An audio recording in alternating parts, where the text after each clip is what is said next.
இன்னைக்கு நம்ம ஒரு முக்கியமான இன்ஃபர்மேஷன் பற்றி தான் பார்க்க போகிறோம்.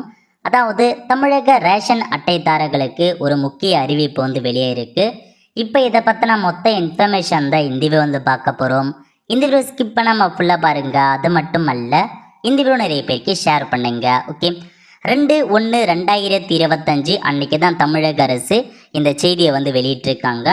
இப்போ இதில் என்ன சொல்லியிருக்காங்க அப்படின்றத நம்ம முழுமையாக பார்த்துடலாம். ஓகே, மாண்புமிகு உணவு மற்றும் உணவுப் பொருள் வழங்கல் துறை அமைச்சர் திரு சக்கரபாணி அவர்கள் தலைமை செயலகத்தில் துறை சார்ந்த உயர் அலுவலருடன் நடைபெற்ற ஆய்வுக் கூட்டத்தில் மாண்புமிகு தமிழ்நாடு முதலமைச்சரால் அறிவிக்கப்பட்டுள்ள பொங்கல் பரிசு தொகுப்பில் தமிழ்நாடு நுகர்பொருள் வாணிப கழகத்தினால் நகர்வு செய்யப்படும் பச்சரிசி மற்றும் சர்க்கரையின் தரத்தினை உறுதி செய்திருமாறு, கரும்பின் நுனியில் இருக்கும் தொகையினை வெட்டாமல் முழு கரும்பையும் அனைத்து அரிசி குடும்ப அட்டைதாரர்களுக்கு வழங்கிட கூட்டுறவுத்துறையினருடன் தமிழ்நாடு நுகர்பொருள் வாணிப கழகம் இணைந்து இதை செயல்பட வேண்டும் அப்படின்ற மாதிரி பார்த்தா சொல்லியிருக்காங்க. மேலும் பொது விநியோக அங்காடிகளில் அத்தியாவசிய பொருட்களின் இருப்பு மற்றும் விநியோகத்தின் நிலையினை மாநிலம் முழுவதும் கண்காணித்து உடனுக்குடன் குறித்த காலத்தில் குடும்ப அட்டைதாரர்களுக்கு அனைத்து பொருட்களும் விநியோகம் செய்யப்படுவதை உறுதி செய்திடவும் அறிவுறுத்தினார்கள் அப்படின்றத சொல்லியிருக்காங்க. நெக்ஸ்ட்டு, புதிய குடும்ப அட்டைகளுக்கு விண்ணப்பித்துள்ள விண்ணப்பங்களை உடனுக்குடன் பரிசீலித்து தகுதியுள்ள விண்ணப்பதாரர்களின் குடும்பங்களுக்கு புதிய குடும்ப அட்டைகள் விரைந்து வழங்கிடவும், குடும்ப அட்டைகளின் எண்ணிக்கையேற்ப தேவைப்படும் இடங்களில் புதிதாக நியாய விலை கடைகளை திறந்திடவும் அறிவுறுத்தினார்கள் அப்படின்னு சொல்லியிருக்காங்க.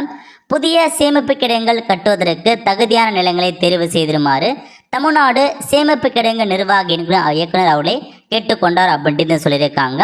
குடிமைப் பொருட்கள் வழங்கல் மற்றும் குற்ற புலனாய்வுத்துறை அலுவலர்கள் பொது விநியோக திட்ட பொருட்கள் கடத்தல் மற்றும் பதுக்கலை தடுப்பதற்கு மேற்கொண்டு வரும் நடவடிக்கைகள் பாராட்டியும் அந்த மாதிரி மென்ஷன் பண்ணியிருக்காங்க. ஸோ இதான் மீட்டிங்கில் சொல்லியிருக்காங்க. ஸோ ஃபர்ஸ்ட் பாயிண்ட் என்ன அப்படின்னு பார்த்தீங்கன்னா, ஸோ பொங்கல் பரிசு தொகுப்பு பார்த்தா சீரிய முறையில் எல்லாருக்குமே கொடுக்கணும் அப்படின்றத சொல்லியிருக்காங்க.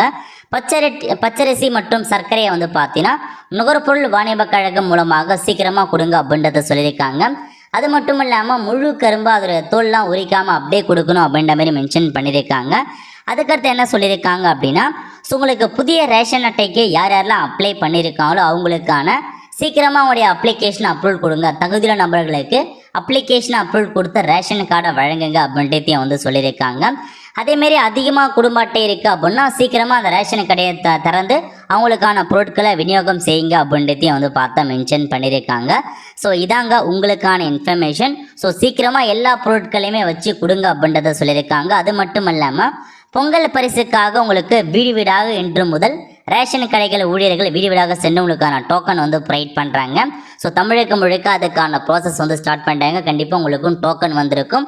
அந்த டோக்கனில் உங்களுக்கான கடையின் பெயர் என்ன, குடும்ப அட்டைதாரர் யார், அவங்களுடைய பெயர் என்ன, குடும்ப அட்டை என்ன, தெரு என்ன, கிராமம் என்ன மென்ஷன் பண்ணியிருப்பாங்க.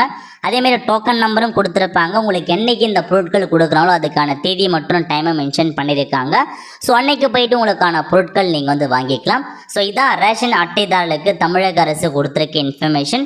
அதேமாரி உங்கள் ரேஷன் அட்டைக்கு இந்த பொங்கல் பரிசு கிடைக்குமா இல்லையான்றதை எப்படி ஆன்லைனில் செக் பண்ணுறது குறித்து நம்ம சேனலில் வீடியோ போட்டிருக்கோம்.